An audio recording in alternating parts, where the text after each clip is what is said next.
bottom left.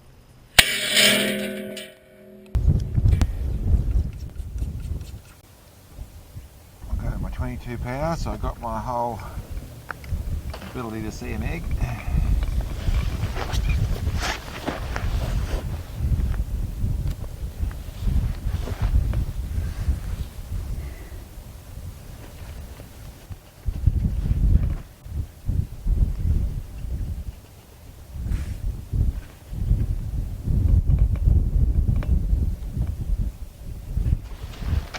Good.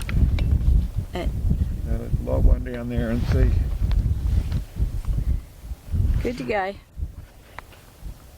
So a fair bit. I'm going to go. Yeah, I got 3 minutes of windage. Okay. I'm trying to guess what that wind's really going to be doing. Yeah, exactly. And let's walk down instead of. Rightio. Bottom right.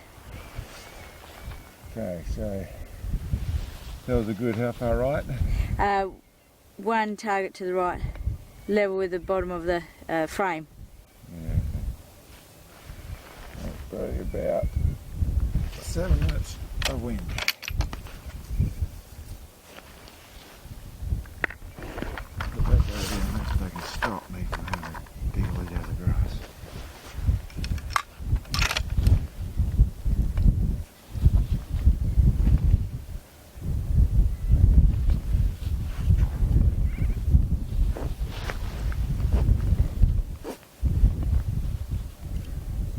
Okay, so let's see how we go with it. Yep, ready.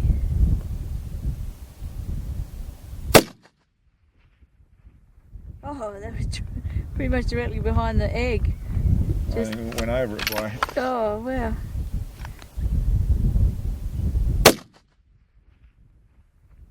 Okay, just to the left, it looked like it just dropped in exactly on. Oh, it looked like just directly behind it.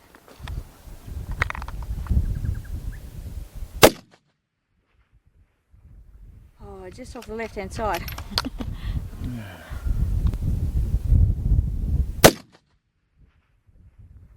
Oh, just behind and to the right. Slightly.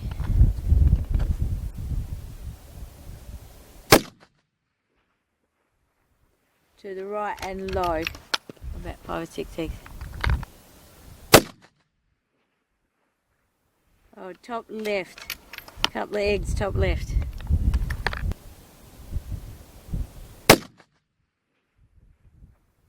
To the right. That wind scoop. Yeah, isn't it?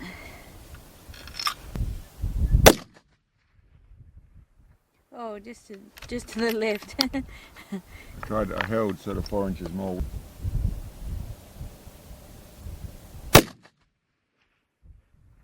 Oh, that would look like directly behind.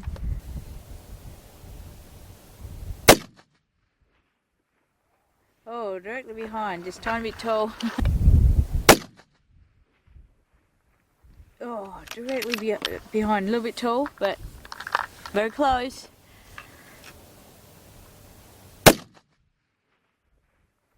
Oh, just, I'm not sure how it's missing it. It's going. Oh, tiny bit low and to the right. Once again, right on it. Left by a couple of eggs. And tiny bit tall. The amount of variance we're going to get out of wind. Oh, dust directly behind it.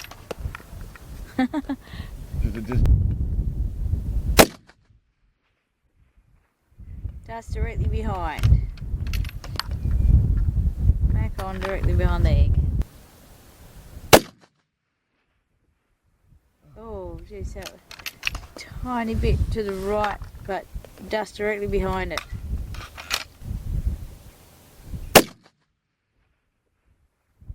Tiny bit tall and right.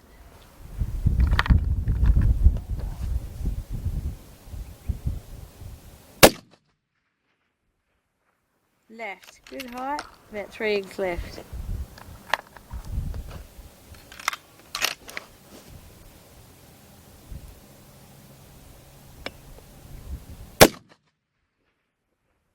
Oh, just to the right.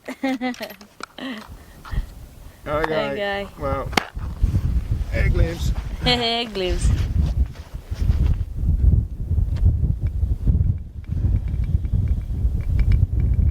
Okay, well that shot really well. Yeah. I was very happy with how the rifle's shooting. Okay, well today went through a box of ammo in our 308. What I was actually up to is the last couple of weeks we've used this 308 and we're trying to capture bullet flight out at 2,000 yards. Did okay with our target out there, but our cameras, we need to get better cameras. So part of our raising funds, that sort of stuff, is we want to get a camera to be able to do that sort of thing. But what we actually found when I was looking at some of that footage, I found that I was getting a little bit of muzzle rise in the barrel. So I was just getting a little bit of muzzle rise in the shot. Everything else set up properly, everything was working properly, and today I'm doing a test. And as to whether I fixed it or not, I don't know. We'll see when I go back and look at the video. Rifle was shooting very well, and what I actually did was I started with it in this GRS stock. That is a nice comfortable stock, nice and adjustable. I've modified it to be able to run the bipod on the front. I've like I said, it's fully adjustable. I've also put on my bag rider, and it's a very attractive looking stock. They look great. I did the basic bedding with it, and it shot fairly accurately. It hasn't really been a problem, but I have noticed there is a little bit of muzzle rise. It had a different muzzle brake on it that was pushing it down. I changed it to one of my straight muzzle brakes. Was no longer having any inclination or any push from the muzzle brake, but I noticed a little bit of muzzle rise. And looking at it and analysing it, I really came down to my thoughts were this area on the GRS, very thin through here, made to be able to slide your hand into the side there, and still trying to give you structural strength, but it is actually quite thin and just laminated wood through here. So I thought I'd do a test. What that test involved was using the stock that I used to have this 308 in, which is just a Bell and Carlson A5, the Medalist or whatever they're called, but it's one that I'd already modified. I'd changed the front of it and had a different bipod on there. To do this job and to do this, and if I was going to use this stock, I wanted to get this, I think it's RPS bipod on the front of it, so I modified the front here to be able, so it's got a shaft hanging out the front, so both these bipods can take, both these stock can take that same bipod. And then I put it in here, and that's all I've done. Put it back in here. This was bedded to this action, so that's just bolted in, and I did some testing.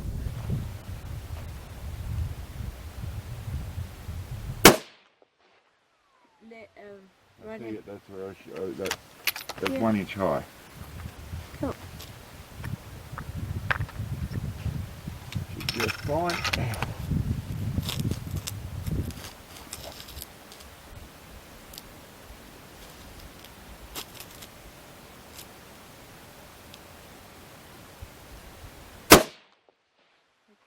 Left and high of that spot by 1.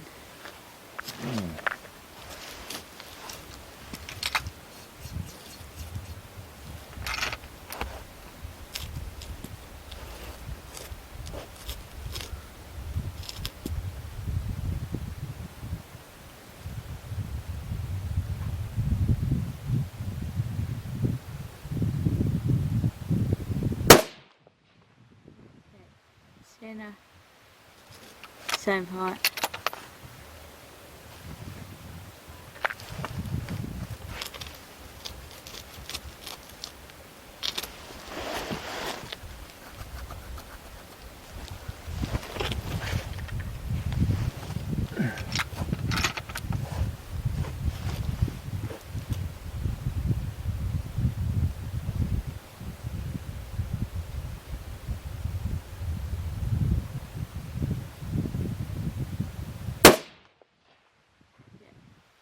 A bit to the left and underneath those last 2.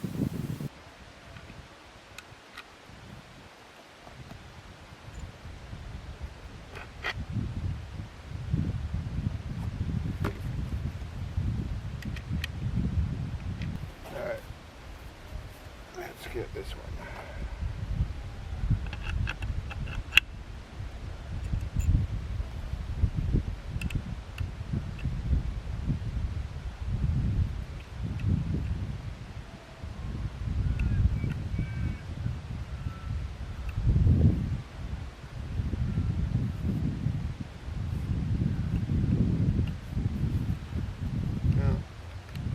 That bit.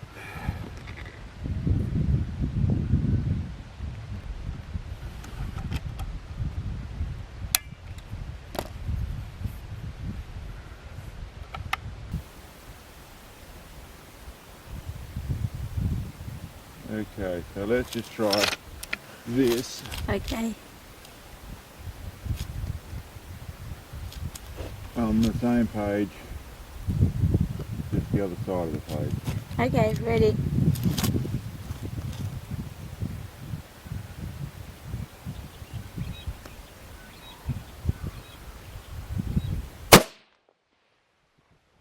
Center.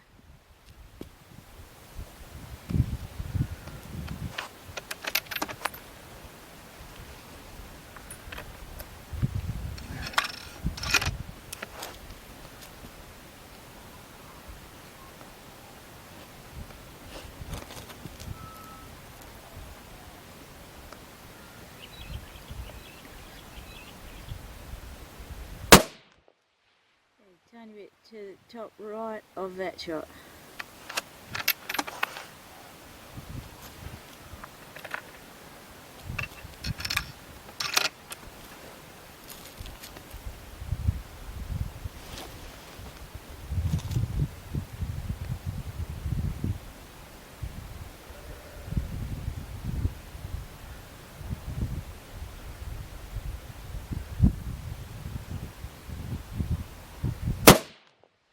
Okay, touching.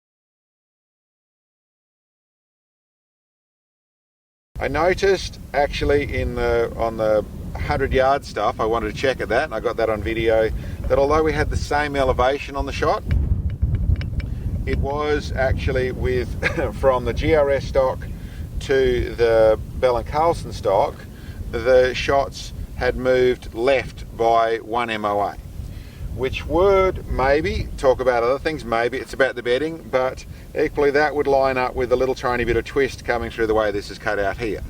Not saying it is that case at the moment, but it was interesting to see that. So I re-zeroed it, and then we thought, we messed around, did some grouping, didn't have a very stable with this bipod, it wasn't gripping the hard ground down there, so did some messing around, got that to work, got to where we got a bullet touching group, so we got down to like a third MOA group.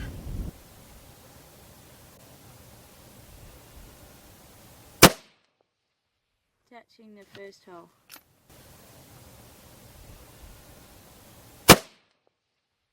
You got 3 touching holes there. Oh, that's good. Yeah. I was happy with that. We'd gone through, we'd burned through basically just over half a box of ammo doing that stuff, and then we thought what we'd do is come up here and try the 1,000-yard egg challenge. Well, it's not really an egg challenge because I used 22 rounds to go through and do that. I didn't get the egg, and I just set it up to see how well the thing would group shooting up in this position. So just a bit of something that I could do a video on, but really wanted to see how that barrel's behaving.